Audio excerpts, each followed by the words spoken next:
આમ આદમી પાર્ટીમાંથી રાજીનામું આપ્યા બાદ હાલ અનેક ચર્ચાઓ એવી થઈ રહી છે કે રાજુ કરપડા કઈ પાર્ટીમાં જોડાશે, પરંતુ આ તમામ ચર્ચાઓની વચ્ચે રાજુ કરપડા આજે ખેડૂતોનું મોટું મહાસંમેલન કરવા જઈ રહ્યા છે અને આ સંમેલનને લઈ અને હવે જે તૈયારીના દ્રશ્યો છે એના વિશે પણ ચર્ચા કરીશું ને એની સાથે સાથે આજે રાજુ કરપડા શું ધડાકો કરશે એની પણ વાત કરીશું। નમસ્કાર, હું છું ઉજ્જવલ અને આપ જોઈ રહ્યા છો નિર્ભય ન્યૂઝ। રાજુ કરપડાએ જ્યારે આમ આદમી પાર્ટીમાંથી રાજીનામું આપ્યું ત્યારે તેમના દ્વારા એક નિવેદન આપવામાં આવ્યું હતું ને કહેવામાં આવ્યું હતું કે હું આના પહેલા પણ એક ખેડૂત નેતા હતો ને હાલ પણ ખેડૂત તો રહીશ જ અને ખેડૂતોના જે પ્રશ્નો છે એમને લઈ અને લડાઈ પણ કરીશ। આ તમામ ચર્ચાઓની વચ્ચે વાતો એવી હતી કે રાજુ કરપડા કઈ પાર્ટીમાં જોડાશે। આ ચર્ચાઓની વચ્ચે આપણે જોયું કે રાજુ કરપડા કોંગ્રેસના અનેક આગેવાનો નેતાઓને પણ મળ્યા અને ચર્ચાઓ એવી થઈ રહી હતી કે શું રાજુ કરપડા કોંગ્રેસમાં જોડાશે, ભાજપમાં જોડાશે, પરંતુ આ તમામ ચર્ચાઓની વચ્ચે આજે સુરેન્દ્રનગરના ગઢડામાં રાજુ કરપડા ખેડૂતોનું એક મહાસંમેલન કરવા જઈ રહ્યા છે અને આ મહાસંમેલનને લઈને પણ અનેક ચર્ચાઓ છે કે રાજુ કરપડા આજે શું બોલશે, શું કોઈ પાર્ટીમાં જોડાવાને લઈ અને એલાન કરશે કે પછી ખેડૂતોના મુદ્દાઓને લઈને જ વાત થશે। આ તમામ ચર્ચાઓની વચ્ચે હવે આજે જ્યાં મહાસંમેલન છે એ દ્રશ્યો પર પણ નજર કરીએ અને ખેડૂતો હાલ શું કહી રહ્યા છે એ પણ સાંભળીએ।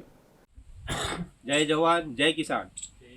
આજ આપણે મૂળી તાલુકાના ગઢાજ ગામે એક ખેડૂતનું આયોજન છે અને એક મીટિંગ રાખેલી છે રાજુભાઈ કરપડા તરફથી।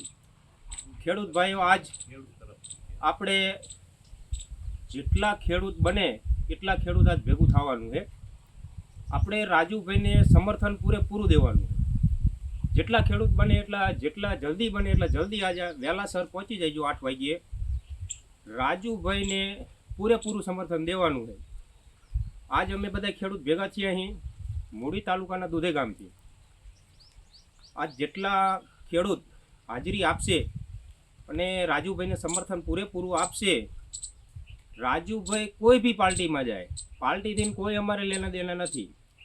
અમારે રાજુભાઈનો ચહેરો પૂરેપૂરું સમર્થન દેવાનું છે રાજુભાઈને। જય જવાન જય કિસાન।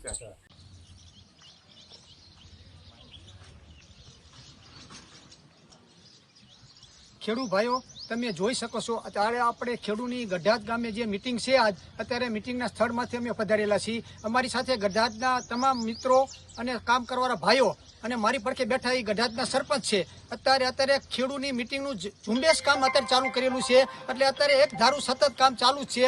એટલે તમામ ખેડૂને કહું છું કે સાંજે 7:30 આપણી મિટિંગ રાખેલી છે અને તમામ ખેડૂને સાંજે 7:30 વાગ્યે ગઢાજ પધારવાની મારી નમ્ર વિનંતી છે। પણ આપણે અહીંયા પણ જમવાનો પણ પ્રોગ્રામ રાખેલો છે, એટલે તમામ ખેડૂને જમ્યા વગર આવવાનું છે। અને આપણી મિટિંગ છે એ કોઈ રાજકીય મિટિંગ નથી, આપણા ખેડૂની મિટિંગ છે અને ખેડૂત તરીકે તમારે બધાને પણ આવવાનું છે। એટલે જેટલા માણસો વધારે એટલા લાવવાનું છે અને ખેડૂત તમામ આપણે કોઈ અત્યારે પાર્ટી વાળા હોય, ભાજપ હોય, કોંગ્રેસ હોય કે આપ હોય, એ કઈ તમારે રાખવાનું જ નથી। અત્યારે આપણે ખેડૂત નેતા તરીકે જવાનું, ખેડૂત કાર્યકર્તા તરીકે આપણે જવાનું છે। આપણે તમામ અત્યારે નેતા જ છીએ। અત્યારે રાજુભાઈ એક નેતા નથી, આપણે ખેડૂત તમામ પણ નેતા છીએ। અત્યારે કોઈ પણ પક્ષ વાળા જાય છે, ભાજપ વાળા અત્યારે ધારાસભ્ય હોય પાર્ટી બદલો કરે છે તો આપણને કહેવાના હોતા કે પૂછવાય ના હોતા। રાજુભાઈ આપણને અત્યારે પૂછે છે અને ખેડૂત મિટિંગ કરે છે કે ભાઈ આપણે બધા ખેડૂતને શું વિચાર છે, કયા પક્ષમાં જવું છે, શું કરવું છે અને આપણું કામ જે કરશે એ પક્ષમાં રાજુભાઈ જશે। મને ઘરા સુધીનો વિશ્વાસ છે અને આપણે પણ રાજુભાઈને કહી શકશું કે તમે જે પાર્ટીમાં જાઓ છો ત્યાં તમે તમામ ખેડૂતના કામ કરવાના છે અને તમારે કામ કરવા પડશે। એ શરતે આપણે રાજુભાઈને મેકલવાના છે। એટલે કોઈ એમ કહેતું કે રાજુભાઈ ફલાણી પાર્ટીમાં જવાનું છે અને રાજુભાઈ કંઈ કરવાના નથી, એ તદ્દન વાત પાયાવીની છે। રાજુભાઈ જાય છે અહીંયા ખેડૂતનું કામ કરવાના છે અને ખેડૂત હારે જ રહેવાના છે। એટલે તેમાં તો ખેડૂતને પૂછે છે કેટલા ભાજપના ધારાસભ્ય વહી ગયા, પક્ષ પલટો કર્યો, કોંગ્રેસના પણ વહી ગયેલા છે। એક કોઈ ખેડૂતને નેતાને પૂછ્યું નથી ખેડૂતને કે હું પક્ષ પલટો કરું છું, હું જઉં છું, હું તમારી પાસે આવવાનો છું, એક પણ નેતો અત્યાર સુધીમાં આવ્યો નથી। અને રાજુભાઈ જ્યાં જવાના છે આપણા હિત માટે જવાના છે અને આપણું 3 તાલુકાનું રાજુભાઈ નહીં, આખા સુરનગર જિલ્લાનું કામ રાજુભાઈ કરવાના છે। એટલે તમામ ખેડૂતને મારી નમ્ર વિનંતી છે કે ગઢાજ ગામે સાંજે 7:30 વાગ્યે બધાને પધારવાનું છે।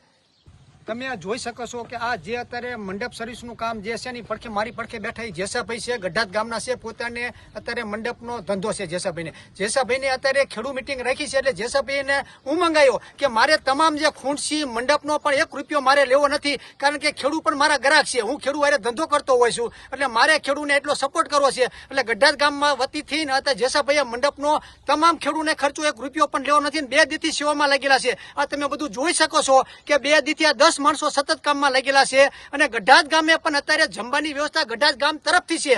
કોઈ ખેડૂત પાસે બીજા પાસે પૈસા ન, ગઢાત ગામ આખું વતીથી જ ખર્ચો ઉપાડવાના છે.